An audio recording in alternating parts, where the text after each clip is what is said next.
नमस्कार मंडळी, चला तर आज आपण बनवूयात कांदा भजी।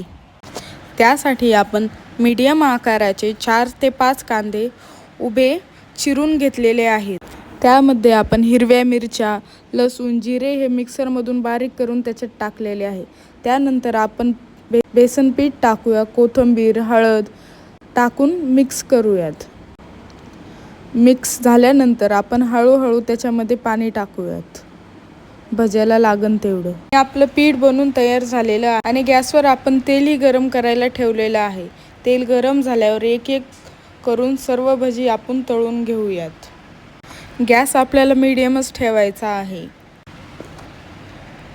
आणि गोल्डन कलर येईपर्यंत आपल्याला भजी चांगले तळून घ्यायचे आहेत। तेल जेव्हा सुटायला लागलं तेव्हा आपण भजे गोल्डन कलर आला की आपण आपले भजे काढून घेऊयात।